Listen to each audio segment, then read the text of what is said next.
आदाब नाजरीन, सियासत टीवी के बेहद ख़ास प्रोग्राम हैदराबादी सितारे में मैं आपका मेज़बान KB जानी इस्तकबाल करता हूँ। दोस्तों, असर हाजिर को सोशल मीडिया का दौर कहा जाता है और सोशल मीडिया के इस दौर में नौजवानों की एक बड़ी तादाद सोशल मीडिया से जुड़ रही है। सोशल मीडिया के इस दौर में मुख्तलिफ यूट्यूब चैनल्स हम आए दिन देखते रहते हैं, लेकिन इनमें कुछ ऐसे किरदार भी होते हैं जिनके नखूश हमारे जहनों में तरोताज़ा रहते हैं। आज की जो हमारी ख़ास मेहमान है प्रिया रेड्डी, जो एक ऐसी मंजी हुई अदाकारा है जिनके हैदराबादी और दक्कनी ज़ुबान पर उबूर रखने की वजह से इन चैनल में एक अलग शिनाख्त बनाई। इनके कैरेक्टर की वजह से इन वीडियो क्लिप्स को हम बार बार देखते हैं और महसूस भी होते हैं। हाँ, मोटी तो हुई मगर ये डाइट गिट कहीं का जरा काम करे तो हेड़ा गलता, ग्रीन टी आप पिए तो वो करे तो नहीं गलता। इन यूट्यूब चैनल्स के कंटेंट में एक जान भी पैदा हो जाती है और शायकीन इस यूट्यूब से बनाए जाने वाले वीडियो क्लिप्स का इंतज़ार भी करते हैं। तो आइए आज आपकी मुलाकात यूट्यूब चैनल्स में एक अहम किरदार निभाकर शायकीन का दिल जीतने वाली इस बेहतरीन बासलाहियत हामिल टैलेंटेड आर्टिस्ट प्रिया रेड्डी से, जिन्होंने कॉमेडी हंगामा यूट्यूब चैनल में सास का अहम रोल निभाकर शायकीन की अव्वलीन पसंद बन गई हैं। हैदराबादी सितारे के खास एपिसोड में प्रिया रेड्डी। मैं उनका नाम नहीं लूंगा, लेकिन मुझसे जलते बहुत हैं। कुछ कुत्ते हैं जो मुझे काट तो नहीं सकते, लेकिन भौंकते बहुत हैं। तेरी झलक शर्फी श्रीवल्ली नैना मदक बर्फी। आपका बहुत बहुत खैर मकदम किया जाता है हमारे इस प्रोग्राम में। प्रिया रेड्डी जी, बड़ी खुशी हो रही है आज आप हमारे इस प्रोग्राम के लिए वक्त निकाल ही लिया। शुक्रिया, थैंक यू नाज़रीन। सियासत टीवी के जितने भी लोग देख रहे हैं, जितने भी चाहने वाले हैं सियासत टीवी को, उन सारे नाज़रीन को, उन सारे लोगों को प्रिया रेड्डी की तरफ से अस्सलाम वालेकुम और थैंक यू मुझे बुलाने के लिए। आप भी जी जी जी चलिए, शुरुआत हम वही घिसा पिटा सवाल जी वो ये कि आपके फैमिली बैकग्राउंड के बारे में हमें ज़रूर बताइए। जी सर, मेरा फैमिली बैकग्राउंड जैसे नॉर्मल, जैसे अपना घराना रहता नॉर्मल, बस वही घराने से हूँ मैं, सिंपल सीधा सर। जो मेरी लैंग्वेज है तो वो माहौल जो मैं बस्ती वगैरह जो मेरे फ्रेंड सर्कल थे उसकी वजह से मेरी ज़बान थोड़ी सी अपनी उर्दू हैदराबादी बोल तो अपनी लैंग्वेज ये नहीं है तो फिर अपन हैदराबादी ही नहीं है। सही है, लेकिन मेरा जो सवाल था जी वो ये था कि भाई आपकी फैमिली बैकग्राउंड के बारे में आप ज़रूर बताइए। जी हाँ, मेरा फैमिली बैकग्राउंड बोल तो मैं रेड्डीज़ हूँ। तो मेरे हस्बैंड का नाम वेंकट रेड्डी है और मेरे ससुरे एक किसान हैं, ज़हीराबाद से है, वो लोग ज़हीराबाद के हैं। तो मेरे ससुरे का नाम साई रेड्डी और मेरी सास का नाम शकुंतला रेड्डी है, जो मेरे पेरेंट्स से ज़्यादा मेरे को बहुत प्यार और मोहब्बत करते। तो ये मेरी एक छोटी सी फैमिली है सर। मेरे 2 बच्चे भी हैं, किसी ज़्यादा लोगों को नहीं मालूम है, एक बड़ा बेटा है, एक बेटी है।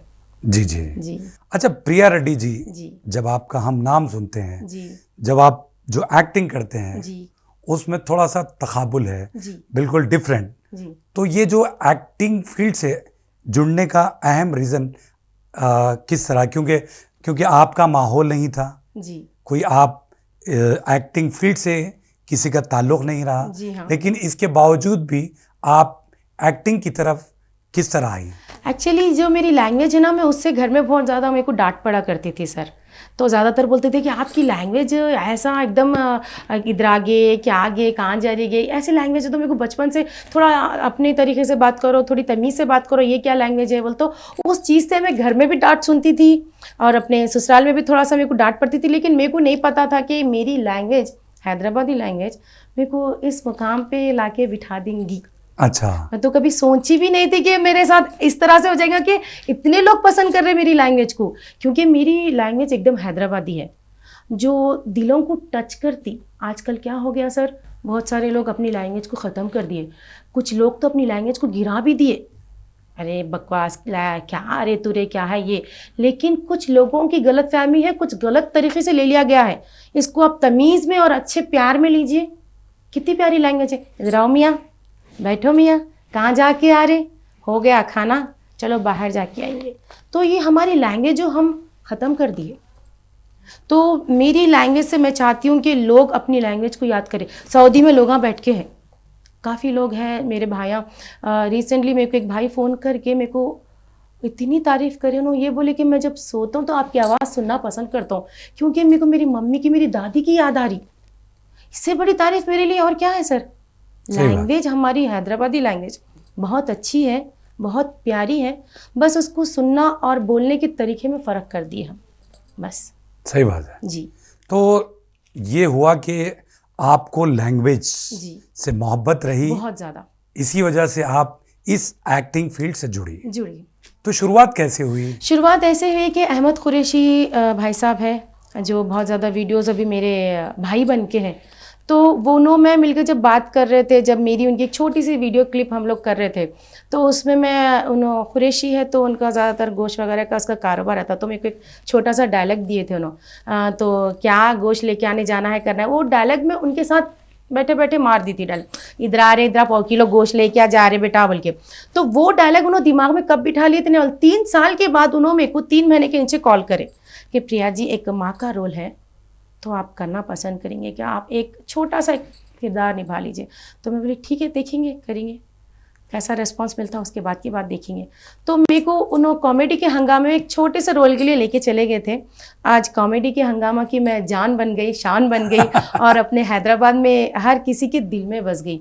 तो मेरा स्टार्टिंग अहमद कुरैशी है जो मेरे को इस फील्ड में लेके आए, और मैं यहाँ तक पहुँचना भी बोल तो मेरी कॉमेडी टीम जो है उन्हीं की बदौलत है। समीरा खान है जो मेरे को बहुत ज़्यादा मोटिवेट करती है। कभी कभी मैं नर्वस हो जाती हूँ, ये सही बोल रही हूँ क्या बोल के, बिल्कुल आप परफेक्ट बोल रहे, थोड़ा उसको और अच्छे लहजे में ज़ोर से बोलो, कोई टेंशन नहीं है। अब डायरेक्टर साहब, हमारे प्रोड्यूसर डायरेक्टर साहब है तफू, तो उन्होंने भी बोलते कि हाँ आपको दिल में जो आया आप आराम से बोलो। तो ऐसा चलता कि हम शूट करें सब बिल्कुल नहीं दिखता सर, जैसे अपने घर का माहौल बन जाता वहाँ पे। तो वहीं पे इस तरह के प्यारे से डायलॉग्स रहने दो या अपनी लैंग्वेज रहने दो, तो वहीं से स्टार्ट हो जाती है हमारी। सही बात है। जब आपने शुरुआत की, जी जी जिस तरह आपने बताया जी जी कि भाई अहमद कुरैशी ने जी आपको एक रोल ऑफर किया था, ऑफर करे थे, क्योंकि आपकी एज से बड़ा वो रोल रहा, जी हाँ, वो तो आपके लिए एक चैलेंज रहा। चैलेंज रहा मेरे लिए बहुत तो ज़्यादा। आपके जहन में चंद चीजें पली होगी कि भाई मैं जो रोल कर रही हूँ जी ये तो सास या माँ का रोल है, जी हाँ उतनी तरह की आपकी एज नहीं है, जी हाँ दिखती भी नहीं है, जी हाँ। अपने आप को ढाल के पेश करना कितना बड़ा चैलेंज रहा होगा? सर मेरी एक आदत ऐसी है, मेरे को आप बच्चों की फ्रॉक पहना के 2 चोटी बना दीजिए, मैं बच्ची बन जाती हूँ। आप मेरे को बुड्ढी का कैरेक्टर पान खिला के पैर पे पैर डाल के बिठा दीजिए, 70 साल की बुड्ढी भी बन जाऊंगी मैं। और मेरे को साड़ी पहना के ड्रेस, जो मेरे को आप जिसमें ढालना चाहते हैं मैं उसमें ढल जाती हूँ, क्योंकि अंदर से जो एक्टिंग है ना, उन्होंने ये नहीं बोलती कि ये नहीं कर सकूंगी, इसमें ढल सकूंगी, इसमें नहीं ढल सकूंगी, वो बाहर निकल जाती है, ख़त्म। तो ये मेरे लिए चैलेंज था, लेकिन मेरे को फर्स्ट डे जब मैं गई तो मेरे को थोड़ा सा नर्वसपन था, लेकिन ये सब मिलके मेरे को जब बूस्ट करे हैं तो उसके बाद तो मैं रुकी भी नहीं हूँ सर। अभी भी कहीं भी कुछ भी डायलॉग रहा था, हाँ ठीक है चलो निकालो कर देंगे, इस तरह से हो जाता है मेरे साथ। प्रिया रेड्डी जी, आपके घर का माहौल या फिर आपके मेरे घर परिवार का माहौल ऐसा है, इतना शरीफ है सर। अच्छा पानी होना बोलता, 1 गिलास पानी दीजिए, अच्छी बात है। यहाँ पे कोई मेरे को पानी, प्रिया जी पानी ला रही हूँ ठहरो, ऐसा हो जाता है मेरे को शूट के ऊपर। तो मेरे घर में बिल्कुल मैं टोटली अलग रहती हूँ। जैसे एक वाइफ अपने हस्बैंड की जितनी इज्जत करती, जितना खामोशी उनकी आवाज़ ऊंची रहती, हमारी आवाज़ नीची। ऐसा नहीं है कि मेरी आवाज़ वहाँ पे ऊंची रहेंगी, बिल्कुल नहीं। ये कैरेक्टर के हिसाब से यहाँ पे ये हूँ मैं और वहाँ पे वो हूँ मैं। सिंपल मदर हूँ मैं एकदम, बिल्कुल बिल्कुल बिल्कुल। नहीं, ये तो खैर आप अपनी बोली बोल रही हैं। जी तो मैं ये जानना चाह रहा था, जो फैमिली से आप बिलोंग करती हैं, जी हाँ, वहाँ पर तो ये सारा मामला नहीं था, नहीं था नहीं था। उसके बावजूद भी आप रोल निभा रही हैं, जी हाँ बखूबी निभा रही हैं, जी हाँ लोग भी बहुत ज्यादा पसंद कर रहे हैं। जी। जब सास का कैरेक्टर जब जहनों में आता है तो आप बिल्कुल डेंजर सास बनी हुई सास है, बन जाती हूँ। तो कौन थे आपके जहन में जिस वक्त आप रोल कर रही थी? मेरे जहन में अपने पड़ोसी हुआ करते थे। ये जो मैं ये सीखी हूँ ना, जी। तो बाजू में अपने जब अपन घर के बाजू घर लगा हुआ रहता था, जब इतने बड़े बड़े घर नहीं हुआ करते थे, अभी जो अपार्टमेंट घर हो गए, तो अपने छोटे छोटे घर हुआ करते थे। तो आजू बाजू वाले भाभी वगैरह रहने दो या बड़े बियाँ रहने दो, तो एक बड़ी भी की बात करती हूँ मैं, ज़्यादातर उनकी लैंग्वेज कॉपी भी करती हूँ। तो मेरे को ना बाजू में बुला के इधर आगे बेटा ज़रा 3 रुपए के पान लेकर के देना गया अम्मा ज़रा। तो मैं उनसे थोड़ी थोड़ी चीज़ें सीखी हूँ कि उन्होंने भी जब गली में कुछ लड़ाई होगी तो उन्होंने पल्लो कस के जब बाहर निकलते थे तो ऐसा देखती थी ना, अच्छा बुड्ढी को गुस्सा आया तो ऐसा पुकारती, तो ठीक है चलो, मैं उनकी कॉपी किया करती थी। तो अच्छा। वो चीज़ें मेरे दिमाग में अभी भी है बैठी हुई, अड़ोस पड़ोस की, किसी के घर में कुछ लड़ाई हो गई, किसी के घर में लड़ाई, रज़ाक लड़ाई होगी रे, हाँ चल बोलता आ रहा हूँ, पूरे खानदान वाले निकल जाना। तो ये सारी चीज़ें मेरे दिमाग में बैठी हुई है सर, जो मेरे को इस वक्त काम में आ रही है। तो ये भी कॉमेडी का हंगामा भी आप देख रहे हो, ये आईना है एकदम जी। हर आईना है एकदम, ये ऐसा है कि ये अरे हमारे घर में होता रे भाई, सही है ये भाई, ऐसा बोले रे मर्द भी। तो मैं ये अपने अड़ोस पड़ोस से सीखी हूँ। मेरे फ्रेंड सर्कल रहते, कभी मेरी फ्रेंड के घर पे जाके बैठे तो उनकी अम्मा पुकार लेते, आधी रात तक काम मरने निकली गई अम्मा, नको निकल, अभी कहाँ निकलने जा रही, तुम्हारे बाबा है तो पुकार लेंगे, गे नको जा, पैरा तोड़ के डाल देती हूँ, तुम खबर बनो, बहुत फिर रही बाहर, कौन सी सहेली आई तेरे को ले जाने के वास्ते, अगे आमीना कहाँ लेके जा रही इसको, उनके बाबा है तो गालियां देते, नको लेके जा। तो अच्छा ये रहता, ठीक है, वो भी दिमाग में ऐसा हो गया, हर जगह से एक एक एक एक, एक चीज़ मेरे दिमाग में बैठ गई। तो ये सारी चीज़ें मेरे दिमाग में बचपन से, अड़ोस पड़ोस से रहने दो, या मैं चांद मीनार पे शॉपिंग करने जाने दो, या कहीं भी कुछ भी किसी से बात करने रहने दो, तो ये लैंग्वेज मेरे दिमाग में, ये आदतें मेरे दिमाग में आ चुकी है। और मैं जब गाँव को जाती हूँ तो गाँव की बुढ़ियाँ भी खतरनाक रहते सर। अच्छा जी। और जब उनके बेटे से बात करते, वो पुकारा करते, जब कुछ कोई चीज़ को मिलने नहीं आया, कब आता रे बाबा मिलने, कि तुम्हारे बाबा बीमार पड़े हुए 1 हफ्ते से, जुम्मे के दिन दवाखाने को लेके गई थी मैं, डॉक्टर गोलियां लिख के दिया, कुछ भी असर नहीं हो रहा, हैदराबाद को लेके जाएंगे रे, तू आके जा रे बेटा एक बार। आता हूँ जी अम्मी, आके लेके जाता हूँ, काम चल रहे, कब आता, मरने के बाद। तो वो भी मेरे दिमाग में बैठा। तो ये चीज़ें आपको इसमें दिखाई दे रही है। सही तो है। इस तरह से मैं वहाँ से सीखी हूँ सर कुछ चीज़ें। बहुत अच्छी बात है जी लेकिन आपका ऑब्जर्वेशन बहुत ही स्ट्रांग है, जी जिसकी वजह से इतने बेहतरीन अंदाज में जी अदाकारी के जौहर दिखा रही हैं जी। और लोग भी बहुत ज़्यादा प्यार दे रहे हैं। प्यार। और ये लैंग्वेज मेरे को ऐसा लगता है सर कि मैं अपने अंदर इसको अंदर बसा ले रही हूँ, जी जैसे ऑब्जर्व हो गया पानी की तरह। तो एक्टिंग में क्या होता मालूम, हाँ कॉपी करके मारा तो कुछ स्क्रिप्ट दे दिए तो पढ़ के बोलना बोल तो मेरे से नहीं होता, खुद से निकलता एकदम से। अच्छा जी प्रिया जी आपको ये करना है, हाँ ओके, इधर आ रे भाई, क्या कर रहा रे भाई, अरे वो बोकुड़ के मुँह के तेरा मुर्दा निकलो, घर में लड़ाई लगाने को आया था रे कमीने। अच्छा तो वो अंदर बस गई सर मेरे को। हैदराबादी लैंग्वेज मेरी बॉडी में ऐसा है मालूम, मैं बता नहीं सकती, शायद आगे और मौका मिला तो और देखने के लिए भी मिलेगा। सही बात है। जी लेकिन एक बात है प्रिया रेड्डी जी, जी जब आप शूट करके घर पहुंचती है, जी जी घर का माहौल बिल्कुल डिफरेंट होता है, जी तो उस माध्यम से, उस लिहाज से, तो प्रिया रेड्डी शूटिंग से घर में जी किस तरह रहती हैं वो बताइए। मैं जब शूट पूरी ख़त्म करती हूँ, जब मैं उनके घर से रहने दो, शूट से जब बाहर निकलती हूँ तो मैं नॉर्मल अपने को करने के लिए मेरे को बहुत ज़्यादा टाइम लगता सर, कि मालूम है वो दिमाग में बैठ के रहता।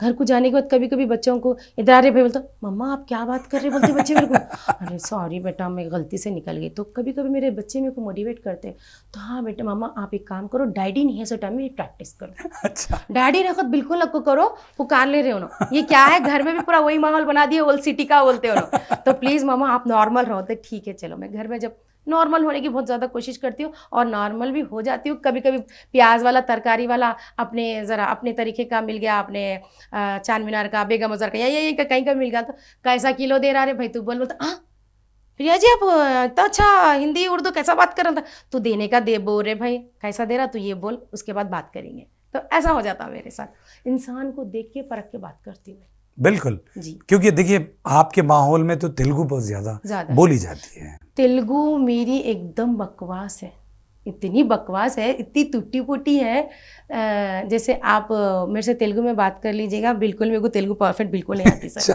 ఇక్కడికి పోతున్నవరా, ఎక్కడికి పోయి వస్తున్నావు, పక్కన ఇంటికి పోయినావు అంట కదా, ఏం సంగతులు, पक्का में చూసి వచ్చినవా ఏమి तो मेरी तेलुगु बहुत डिफरेंट है सर।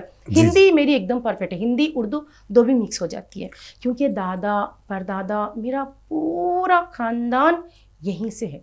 मेहदीपट्टनम, अपना टोली चौकी, अपना ये उलसी, यहीं से मैं ज़्यादातर मेरे माँ बाप जो भी रहेंगे पूरे यहीं के ही है। ससुराल एक मेरा जहीराबाद का है जी।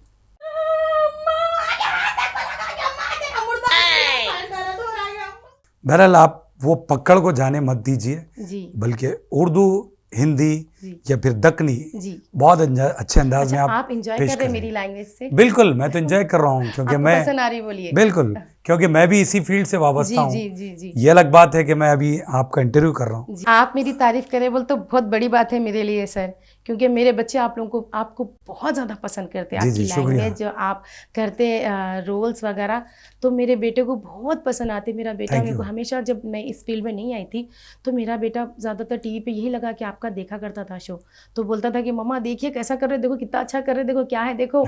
तो मेरे बच्चे और मेरी फैमिली आपकी बहुत बड़ी फ़ैन है सर। Thank you. जी एक सवाल मैं यहाँ पर ज़रूर जानना चाहूँगा, जी क्योंकि आप मुसलसिल वीडियोस में सास का एक अहम रोल निभा रही हैं। जी तो अभी हमें ये बताइए कि सास भी कभी बहू थी, जी। लॉकडाउन के बाद कितना आप फ़र्क महसूस करती हैं? किस चीज़ को लेके? सास भी कभी बहू थी, सास भी कभी बहू थी, मतलब ऐसा हो गया सर। पहले तो कामा नहीं रहे मर्द बच्चों को, बेटों को कामा कुछ भी नहीं उजड़े। पहले पूरी ख्वाहिशें पूरी करते सकते अम्मा की, बीवी की। अब यहाँ पे बहुत ज़्यादा टाइट हो गया, तो बेटा उस चक्कर में लगा हुआ है कि बाहर इनकम नहीं है, घर को गया तो अम्मा कितना पुकार लेती कि बीवी कितना पुकार लेती कि उस ख्वाहिशों में बेचारा बीवी को भी समझाने रह गया, माँ को भी समझाने रह गया। तो उस हिसाब से तो सास और बहू तो मिलके चल रहे फिल वक्त। शायद आगे भी ऐसी प्यार मोहब्बत रहे या ना रहे, झगड़े हो, वो नहीं बोल सकती मैं। तो ऐसा है कि सर सास और बहू, मैं अपनी सास के साथ ऐसा रहती हूँ एक बेटी के जैसा, और मेरी सास मेरे को इतना प्यार करते। सास बहू की बात बोल तो मेरे को दूसरों का कुछ भी याद नहीं आ रहा, तो मैं अपनी सास की ही बात करती हूँ। मेरी सास मेरे को एकदम बच्ची की तरह ट्रीट करते। मैं उनको बैठे बैठे सताती हूँ, जो बोले वो उनको बोलती हूँ। उन्होंने अपने अलग एज के हैं, अलग हिसाब के, तो मैं अपनी लैंग्वेज में उनको बहुत सताती हूँ। तो उन्होंने खामोश बैठ बोले ना, कहीं को सता रही है समय को, क्यों दम दम कर दे रही। तो उस तरह से चलते रहता। जब उनका बेटा आता तो उनके बेटे के सामने भी मैं सताती, तो उन्होंने बोलते कितना सता के खा रही है बाबा, कहाँ से मिली, इन्हें दिमाग खराब कर दे रही, देख कितना परेशान कर रही है। तो मेरे हस्बैंड बोलते नको नको बोलते, तुम आज पसंद करके दिए ना, अब तुम आज भुग, तो मेरे को क्या बोल रहे। इस तरह से हो जाता। तो मैं अपनी सास के साथ बहुत बेटी की तरह और बहुत प्यार मोहब्बत से रहती हूँ। सारे बहुओं से भी यही कहूँगी कि अपनी सास में अपनी माँ को ढूंढना बहुत मुश्किल होता है कुछ लोगों को, लेकिन अगर एक बार सास में माँ मिल गई तो ज़िंदगी भर नहीं छूटती, क्योंकि ज़िंदगी उनके साथ ही बिताना है। उनकी परछाई ज़िंदगी भर फिर आपके साथ रिपीट होने वाली है। आप भी सास बनने वाले हैं, आप उनके साथ मिलनसार प्यार मोहब्बत से रहेंगे, आपको बहू भी वैसी ही मिलेंगी। आप उन लोगों के साथ ना इत्तेफाक, उन्हें ज़िंदगी लग जाती सर। एक माँ की बच्चे को बड़े करने में कितनी मुश्किल होती है उसके लिए, कितना उन्हें अपने बच्चों को एक लेवल तक पहुंचा के बड़े करे तक। सेरा बनने के बाद बच्चे को हरते कोई भी माँ नहीं देख सकती, किसी की माँ में इतनी हिम्मत नहीं है। उस दिन उसके दिल को कितनी तकलीफ होती वो फील करना बहुत मुश्किल है। मेरे बच्चे को किसी के हाथ में दे दी मैं, लेकिन जब बहू आके जब एडजस्ट करके सास और अपने शौहर के साथ जब मिल के रहती ना, तो वो प्यार और वो मोहब्बत बहुत बड़ी चीज़ है। क्या बात है, सही बात है। तो वो चीज़ हमको देना बहुत ज़रूरी है। अब इसमें भी सीन में क्या होगा, सासा किटकिट करने के बाद जब मेरी बहू बीमार पड़ेगी, जितना प्यार मैं अपनी बेटी से करती हूँ बहू को भी वही देना पड़ेगा मेरे को रिटर्न। तुम जितना प्यार अपनी बहू को देंगे उतना ही प्यार शायद ऊपर वाले की चमत्कार से या किसी से भी आपकी बेटी को भी मिलेगा, या आपकी बहू कभी सास बनेंगी तो उसके भी नसीब में होगा। ऐसा है, छाँव एक ही रहती, अगर उसको काटने की कोशिश करो वही बनती। तुम जैसी छाँव छोड़े वैसी छाँव बनेगी, बस वही बात है। सही बात है। लेकिन आप इतनी अच्छी अच्छी बातें बता रही है, ऑडियंस को बता रही है, लेकिन जब आप रोल निभाती हैं जी, तो समीरा जी को इतना क्यों तंग करती हैं? मैं आईना दिखा रही हूँ दुनिया को सर। कुछ सासें हैं बहू की छोटी सी बात को लेकर नाराज़ हो जाती हैं। देखो कैसा बोल के गई, देख मुँह पे। ये नहीं सोच रही, थोड़ी देर उन्हें नाराज़ हो गई क्या कि बोल के चली गई, 10 मिनट के बाद उन्हें पलट के आती। ठीक है, उन्हें 10 मिनट के बाद पलट के नहीं भी आई तो अपना काम है, क्या आगे बेटा गुस्सा हो गई क्या, किधर का गुस्सा, मैं गुस्से में निकाल दी कि अम्मा अपन ही छे ना, दूसरों को तो जाके नहीं निकाल सकती ना। बस एक बात अपनी सास जाके अपनी बहू को भी बोल दे, या बहू दिमाग में न रखे अम्मी गुस्से में बोल दी होंगे, उनकी एज अलग है, अपनी जनरेशन अलग है, उनकी अलग है, उन्होंने अपने किस्म से बात करे। बहू भी जाके वहाँ पे बेंड हो गई ना तो ये घर कोई नहीं तोड़ सकते। इसमें बीच में ना बीच के लोगों का कामा भी बहुत रहते, हल्लू फ़ोन करके क्या हुआ जी आपा, लड़ाई हो गई, पुकार लेके गई कि अम्मा उठ ले गई, देख ऐसा करके गई। आई तुम सर को चढ़ा लिए, दूर हटा के रखो। अगर सास दूर हटा के रख देंगी बहू को तो बहू कब बसेंगी घर में, नहीं बस सकती। तो सास बहू का मैं इसमें आईना दिखना है, आगे के एपिसोडों में सास का प्यार भी आपको देखने के लिए मिलेगा सर।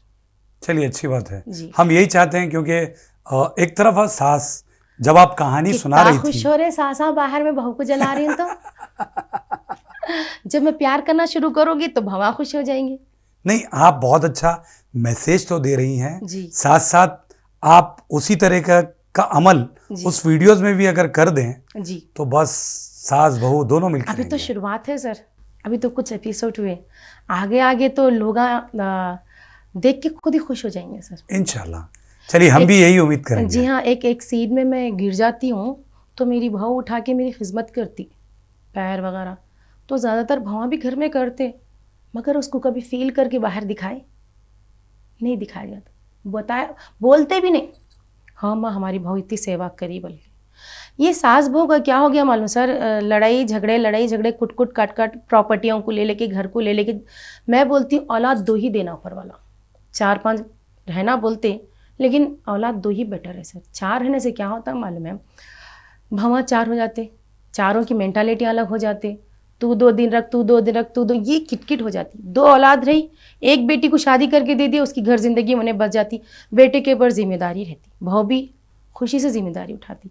4 बेटे रहने से क्या, तुम पालो तुम रखो, तुम पालो तुम रखो में ना हम हमारा वाटेला कर ले रहे, हमको मिलने का इसमें कुछ नहीं। बच्चे हम पैदा करके ये सोचते कि हम कल गुजर गए तो हमको फातिहा दिलाने कोई ना कोई रहता होगा, फातिहा दिला देते। नॉर्मल इंसान भी कोई मरगस वाले महरूमों को सब तो चढ़ो बल्कि चढ़ा देता, वो भी अपने पे जाने के बाद मिल जाता। लेकिन बच्चे 4 बच्चे अपने को कोई सपोर्ट कर रहे सर, कहीं तो भी कहीं घर में देखे आप, माँ बाप फिर 4 दिन उनके घर में ही दिख रहे। कभी एक बेटे के घर में है माँ बाप पूरी जिम्मेदारी में खुशी से उठा रहा, कहीं दिखा, बहुत कम घरों में है। नॉर्मल फैमिलीज़ में तो मैं ये देख चुकी हूँ, माँ बाप को सेपरेट एक रूम रख दिए, उनका खाना पीना अलग कर दिए, शादियों में चले जा रहे हैं, क्या हुआ अम्मी की तबीयत ख़राब है नहीं लेके, कहीं को अम्मी की तबीयत ख़राब है व्हील चेयर पर डाल लेके लेके जाओ तैयार करके, कितनी खुश हो जाते हैं देखो ना दावत में 4 लोगों से मिलके। कभी कोई बेटा करके देखा सर, नहीं, ख़त्म हो गया। जब दावत रहती तो माँ अपनी साड़ी कोसी की पुरानी रख के, बच्चों को नए कपड़े ख़रीद के, उन लोगों को पिना लेके 4 दावतों में लेके जाती माँ। ये नहीं सोची कि मेरे बच्चों को कुछ भी नहीं है कैसा लेके जाऊँ, नहीं, लेके गई ना, तुम्हारे को लेके गई, बल्कि 4 ख़ानदान वाले पहचान रहे ना तुम्हारे को, नहीं तो कौन पहचानते थे। आज क्या कर रहे, अम्मा की तबीयत ख़राब है, बाबा को घर में छोड़ दिए देख लेने को, एक काम वाली को रख दिया, नहीं नर्स को रख दिया, हम उन्होंने दवाएँ गिवाएँ। अजी नर्स की ज़रूरत नहीं है, तुम्हारे बच्चे काफ़ी है। असल से इंटरेस्ट बहुत प्यारा रहता करते माँ बाप दादियों को ले लेके व्हील चेयर पर लेके दावतों में 4 जगह दिखाओ, उनको खुश होते, घर को आने उनकी बीमारी की दर जाती की। तो मैं कुछ भावों से रहने दो, बेटों से रहने दो, बेटे सही रहे तो बहू सही है, कई जगह पे बेटे अच्छे भी हैं तो बहुओं से यही कहूँगी अपनी माँ को ढूंढ लो सास में, पूरी दुनिया बदल जाएंगी। अम्मी अब कैसा दिख रहा? क्या कैसा दिख रहा कि अम्मा रगा चढ़ा दी मेरे। मामू ऑपरेशन की जरूरत दिख रही है अम्मी को, रॉड डालना पड़ता जैसा दिख रहा है, उस्माने ले लेके जाएंगे क्या? दवाखानों के साढ़े नामा ले रही थे, सूजन कम दिख रही नहीं। हाँ। अल्लाह अच्छा रखो रेशमा को, बहुत लग रही है, गिरते जाके सबसे पहले उठाई मालूम मेरे को, वो देख मुन्निया का जी पट्टी कोने में जाकर बैठी। बहुत अच्छा आपने मैसेज दिया जी। चलिए एक सवाल यहाँ पर मैं जोड़ना चाहूँगा, जी। वो ये कि माम और सास के रिश्ते में जी आप कितना फ़र्क महसूस करती हैं?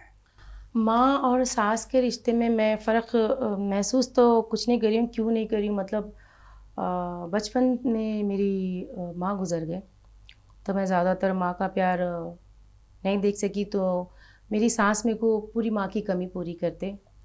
पापा थे, रिसेंटली उनका मेरी शादी होने के बाद देहांत हो गया, तो पापा से ज़्यादा मैं अटैच नहीं थी। पापा से इतना प्यार था लेकिन उतनी अटैच नहीं थी मैं। तो मेरे को कहीं ऐसा कोई फ़र्क नहीं दिखाई दिया सर कि सास जितना प्यार कर सकती माँ नहीं कर सकती, माँ जितना प्यार करती सास नहीं करती, बल्कि नहीं। हाँ, फ़र्क रहता थोड़ा बहुत ऐसा कि माँ क्या रहता, दर्द चोट लगती अम्मा के बोल के जल्दी भाग के आती होंगी, सास ज़रा लेट आती होंगी। क्यों लेट आती मालूम है? तुम्हारे मुंड चाले, तुम्हारी मुंड हरकतें देख के नहीं लेट आएंगी। तुम पहले से ही जिस दिन तुम घर में पैर रखते उस दिन से ही तुम उसमें अम्मी को ढूंढ लो।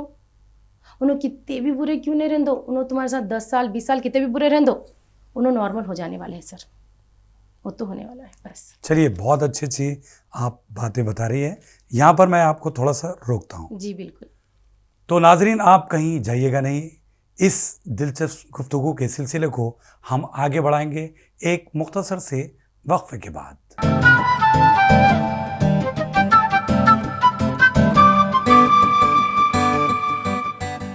नाजरीन, सियासत टीवी की ताज़ा तरीन ख़बरें, मुशायरे, मजहबी प्रोग्राम्स और दीगर तफरीही प्रोग्राम्स देखने के लिए आप हमारा मोबाइल ऐप प्ले स्टोर से डाउनलोड कर सकते हैं। इसके अलावा यूट्यूब और फेसबुक पर आप सियासत टीवी का राज टेलीकास्ट भी देख सकते हैं। यूट्यूब पर सियासत टीवी सब्सक्राइब करें और बेल आइकॉन पर क्लिक करें ताकि नए वीडियोस आप तक फौरी तौर पर पहुंच सकें।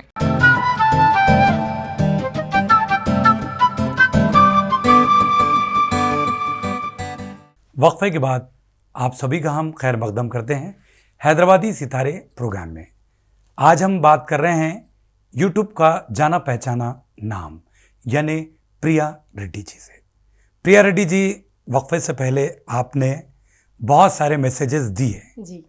उस लिहाज से एक सवाल मैं यहाँ पर ज़रूर जानना चाहूँगा, वो ये कि मॉरल स्टोरीज़ के बजाय आजकल सोशल स्टोरीज़ को काफ़ी अहमियत दी जा रही है। जी जी। इसकी अहम वजह आप क्या मानती हैं? जी सर, इसकी अहम वजह ये है कि जब हम अपन बच्चे हुआ करते थे तो उस टाइम ऐसा होता था, छुट्टियां मिली तो अपन सब लोग नानी के घर दादी के घर चले जाया करते थे, या नहीं तो घर में भी रहने दो तो दादा दादी भी घर पे आ गए, तो ये चीज़ हमें सीखने मिलती थी लोगों से।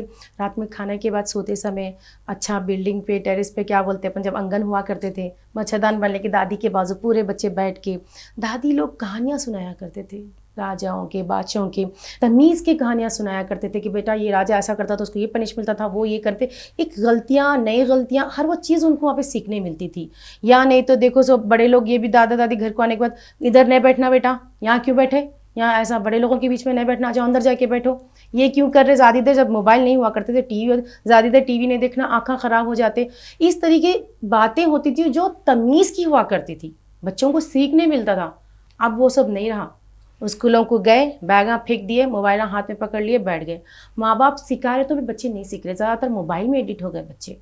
तो बच्चों को मैसेज पहुँचना बोले तो उसका ज़रिया एक है अपना चैनल, यूट्यूब रहने दो या हमारी स्टोरीज अभी जो बन रहे वो रहने दो, उसके ज़रिए हम एक मैसेज भी देना चाह रहे बच्चों को, क्योंकि ज़्यादातर उसमें एडिट रह रहे लोग, शायद वो देख के तो सीख जाएं बच्चे, अरे भाई ये करने से ये गलत है, तो ये करने से ये सही है, देखो। तो ये चीज़ हम इसमें सिखाना चाह रहे हैं। और माँ बाप से मैं यही कहूँगी कि जितना हो सके उतना अपने बच्चों के साथ वक्त बिताइए, टाइम निकालिए। उन्हें पुकार रहा, उन्हें ये कर रहा, मैं फ़ोन में लगी भी हूँ, हाँ बच्चा पुकार रहा, ये ले फ़ोन ले लेके 1 घंटा बैठ जा, आप उन पर निगाह रखिए, क्या देख रहे क्या नहीं देख रहे, क्या कर रहा बच्चा। आगे जाने के बाद बच्चा वो जो देख रहा वो जाके बाहर ट्राई कर रहा, तो उससे अच्छा है कोई अच्छी चीज़ वहाँ पे दिखाएंगे तो बच्चा अच्छी चीज़ देखेगा तो अच्छी चीज़ ही सीखेगा। तो माँ बाप से यही गुजारिश करती हूँ कि अपने बच्चों पे थोड़ी नज़र रखिए, बच्चों को तमीज़ सिखाने की कोशिश कीजिए, अपना रहन सहन अपने घर में अपन जैसा रह रहे वो भी सिखाने की कोशिश कीजिए।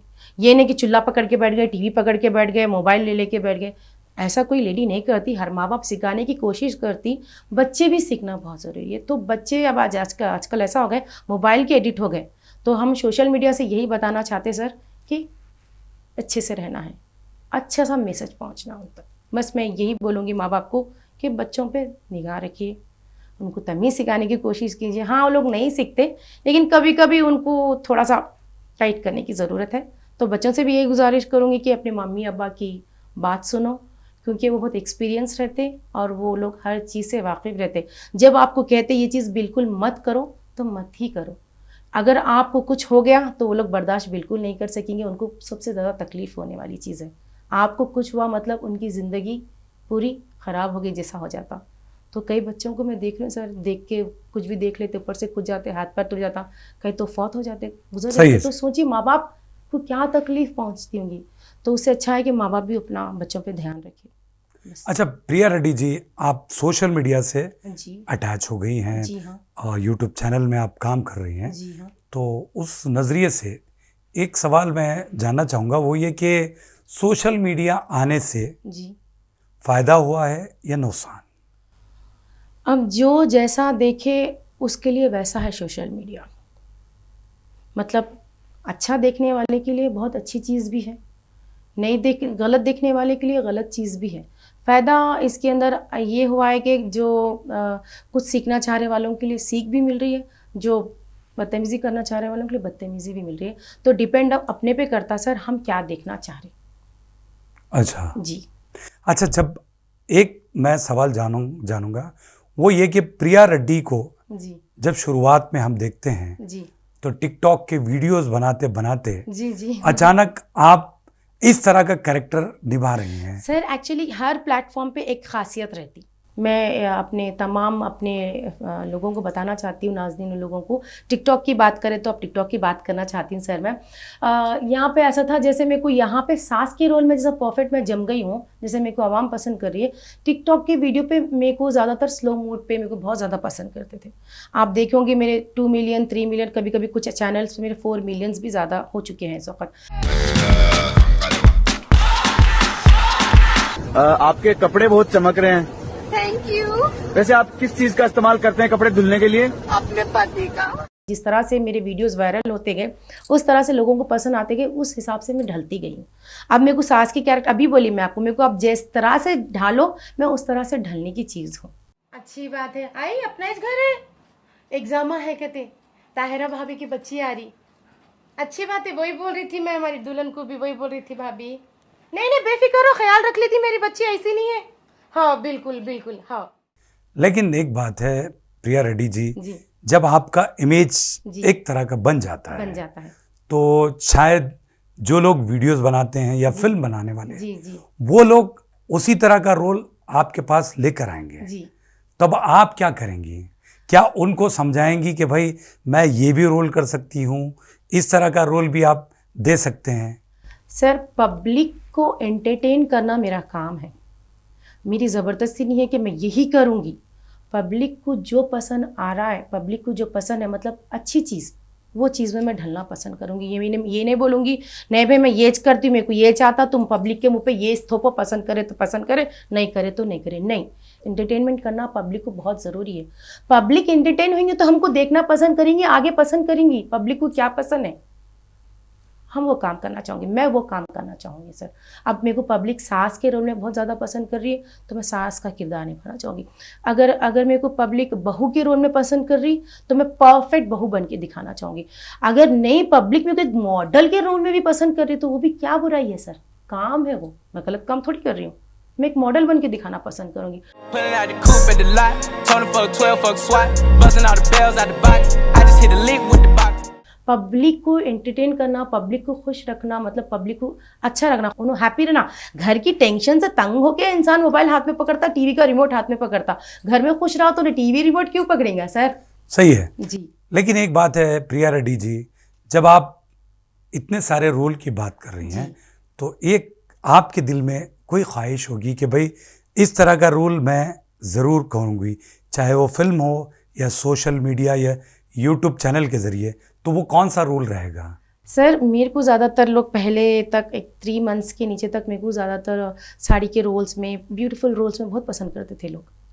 नहीं, मैं आपकी पसंद मेरी पसंद, अब जानना मेरे को चाहूँगा। ज़्यादातर लोग मम्मी के रोल में पसंद कर रहे हैं। वो तो लोग हैं भाई, मैं देखिए आप सर रोल में मैं जब मैं अभी भी मैं बाहर निकलती हूँ तो सर मेरे को अम्मी जा रही देखो बोल रहे, तो मैं अम्मी के जब इतने सारे बच्चे हो गए मेरे, तो मैं अम्मी के रोल को पसंद करूँगी। अरे मस्त प्रिया रेड्डी जा रही देखो, वो रोल पसंद करूँगी सर? तो मैं अम्मी के रोल को ही पसंद करूँगी ना। तो मैं चाहती हूँ कि मैं अम्मी के रोल ही पसंद करूँ। अगर मैं कहीं भी काम कर रही हूँ या कुछ भी हूँ, तो मेरे को ऐसा लग रहा है कि परफेक्ट रोल मेरे लिए ये बहुत अच्छा है। मैं किसी की माँ बनूँ, भाभी बनूँ, या सास बनूँ, या बहू बनूँ, जो भी बनूँ, एक फैमिली में मेरे को लगता कि मैं उनको वो फील करा सकती हूँ, घर की याद दिला सकती हूँ। जो बाहर बैठे से लोग फ़ोन करके जब इतना फील कर रहे हैं, मतलब वो लोग को देखना इतना पसंद कर रहे हैं, वो तो अपने लोगों को मिस कर रहे होंगे ना। तो मैं उनकी ख्वाहिश, उनको एक तसल्ली, खुशी क्यों नहीं दूँ? नहीं, ये तो खैर भाई ऑडियंस का ख्याल रख रही हैं। जी हाँ। लेकिन मेरा सवाल ये था कि भाई एक आर्टिस्ट जो होता है उसके जहन में एक चीज़ पलती है कि भाई मैं इस तरह का रोल निभा सकती हूँ। तो आपके जहन में कभी कुछ ख्वाहिश? मैं अपनी ख्वाहिश अपने पब्लिक पे, लोगों पे क्यों थोपूं सर? मैं उनकी ख्वाहिश पूरी करना चाहती हूँ। मैं अपना रोल, मैं अपने आप को खूबसूरत दिखना, अपने आप को मॉडल, मैं अपने आप को ये बोल के इन पे क्यों थोपूं? पब्लिक मेरे को बोलना कि प्रिया रेड्डी ये रोल में अच्छी दिखती, हम देखना चाह रहे हैं। मैं उनकी ख्वाहिश पूरी करना चाहती हूँ। ये नहीं कि भाई मेरे को ये एज करना है, यही देखना है, मेरी कोई ख्वाहिश नहीं है सर। बस मेरी ये ख्वाहिश है, आप लोग मेरे को जिसमें पसंद करते, मैं वो किरदार निभाने के लिए तैयार हूँ और दिल से निभाऊंगी मैं, बस। प्रिया रेड्डी जी, जी अभी मैं जानना चाहूँगा जो मशहूर डायलॉग्स जी जो कॉमेडी हंगामा में आपने अदा किए हैं, जी हाँ जो आपको भी बहुत ज़्यादा पसंद आते होंगे, जी उस बारे में आप ज़रूर बताइए। जी हाँ सर, पसंद आता है, मतलब पब्लिक को बहुत ज़्यादा पसंद आया है। जो डायलॉग में अड़ोस पड़ोस लोगों से सीखी, मतलब जो बाजू में बुड्ढी वगैरह अपने बड़े लोग हुआ करते थे, बच्चों पे डांटम डांटी चलती थी। एक्चुअली वो उस तरह से नहीं बोलना चाहिए, मतलब उस तरह से हमारी सोसाइटी में इस तरह से बिल्कुल भी इस तरह से क्रिएट नहीं करना चाहिए। लेकिन मैं वहाँ पे वो डायलॉग एक सीन के हिसाब से करी हूँ। ये नहीं था कि मेरे को किसी को गलत मैसेज पहुँचाना है, गलत बात। वहाँ पे एक सीन था मेरा जो मैं किरदार निभाई हूँ। तो आप मेरे से सवाल कर रहे, तो मैं वो डायलॉग बोलूँगी कि अरे दलिंदर, कहाँ से आया तू? घर में आग लगाने आया? तेरा तेजी के मुके इसको कई को लेके आए जी तुम? घर उजाड़ के गया इन्हें परसों रमज़ान के दिन आके, फिर इसको साथ में ले लेके आए भोकुड़ के मुँह को। एक्चुअली ये किरदार था मेरा, जो मैं किरदार निभाई। तो मैं नहीं चाहती हूँ कि घर में भी ऐसा माहौल बने और इस तरह से कोई बोले। मैं बिल्कुल सोसाइटी को ऐसा मैसेज नहीं देना चाहती हूँ। मैं जो भी है अच्छा ही बोलना पसंद करूँगी। तो ये मेरा किरदार था, ये मेरा डायलॉग था, तो आप इसको एक एंटरटेन की तरह ही लीजिएगा। और पड़ोसी ऐसी बातें करते, वो करते, ये बोल के नहीं। जब कोविड के टाइम पे सर कई परेशानियां थे, कई मुसीबतों से लोग आगे बढ़े, कि इतनी सारी मुसीबतों को झेल के आगे बढ़े। तो उस टाइम पे पड़ोसी ही काम में आया सर, किसी चीज़ के लिए भी रहने दो। अगर आज अपने घर में चावल बन गया तो सब्जी सालन की थोड़ी मुश्किल भी हो गई, कुछ थोड़ा सा सालन या थोड़ा सा वक्त ज़रूरत जो भी ऐसे चीज़ क्यों है। रहने दो, या कुछ किसी भी चीज़ की भी ज़रूरत क्यों नहीं रहने दो सर। तो सालन बोल तो नॉर्मली मैं इसलिए बोली कि हम अड़ोस पड़ोस में कभी कभी क्या पका है थोड़ा दे दो ना, क्या है थोड़ा सालन, अपने घर का थोड़ा समझ में नहीं आया, थोड़ा बाजू वालों का खा के देखेंगे, तो वो तो अपना छोड़ो, वो तो नॉर्मल है। तो पड़ोसियों के बारे में यही बोलूँगी, पड़ोसी की इज्जत करना बहुत ज़रूरी है। पड़ोसी का किरदार ज़िंदगी में बहुत मायने रखता, लड़ाई झगड़े में भी उतना ही रखता है, लेकिन नॉर्मल टाइम में तो बहुत। आपको खुदा ना खास कुछ हो गया तो अपने लोगों को फ़ोन करे तक, उन लोग आए तक 2-3 घंटे उन्हें पहुँचे तक हो जाता भी यहाँ पे कार्यक्रम, लेकिन उससे पहले अपना पड़ोसी भाग के आता। सही तो है। अपने लोगों से यही कहूँगी कि अपने बोल के नहीं, सबसे यही कहूँगी, पड़ोसी का जितना ख्याल आप रखेंगे, पड़ोसी उतना ख्याल आपका रखेगा। आप पड़ोसी को दिल से चाहेंगे, पड़ोसी भी आपको दिल से चाहेगा। आप निकलने से पहले ज़रा घर का ख्याल रखो ना, जाके आ रही हूँ बाहर बोलते, कि अपने रिश्तेदार को बोलते हमारे घर को आके देख के जाओ, ना आके जाता नहीं। सही और है। आप आज मेरे को सर एग्जाम्पल, मैं अपनी बात कर रही हूँ, मेरे को सबसे ज़्यादा आज मैं प्रिया रेड्डी हूँ तो ये पब्लिक की वजह से हूँ सर। पब्लिक मेरे को देखी स्क्रीन के ऊपर, देखने के बाद ही मेरे को वहाँ पे प्रिया रेड्डी बोल के नाम दी। तो हम जो आगे बढ़े, अपने लोग आगे बढ़ा, नहीं नहीं नहीं, इसमें सबसे ज़्यादा सपोर्ट मैं अपनी फैमिली को भी दूंगी। पहले मैं थैंक यू, मैं स्टार्टिंग बोलना चाहिए था, नहीं बोल सकी मैं जल्दी में, क्योंकि मैं थोड़ा सा इंटरव्यू चल रहा था मेरा, थोड़ा सा कंफ्यूज भी थी मैं। लेकिन सबसे ज़्यादा मैं थैंक यू अपने हस्बैंड का बोलूँगी। मेरे पे बहुत ज़्यादा भरोसा करके उन्होंने मेरे को कदम आगे बढ़ाने दिए, घर से बाहर निकलने दिए। अपने सास ससुर का शुक्र अदा करूँगी। और उसके बाद देखो सो मैं ऑडियंस का जो मेरे को पसंद करके यहाँ तक पहुँचाई, मैं उनका शुक्र अदा करूँगी। आप लोग मेरे को यहाँ तक लेके आए, आप लोग मेरा नाम और मेरे को एक मुकाम तक पहुँचाए। आपका बहुत बहुत शुक्रिया। सबसे पहले ऊपर वाले का शुक्रिया, सबसे पहले ऊपर वाले का शुक्रिया। अगर मैं कुछ गलत बोलती हूँ तो प्लीज़ मुझे माफ़ करिए। मैं एक्टिंग करती हूँ, अगर मैं अपने शो में भी कुछ ऐसी वो आपको सीखने की बिल्कुल ज़रूरत नहीं है, मैं बस एंटरटेन करती हूँ। देखो अम्मा, आप एक सास है तो एक माँ बन के रहना। आपकी बहू को आप अपनी बेटी समझना। आपकी बेटी रहती थी तो आप उससे ऐसी लड़ते थे।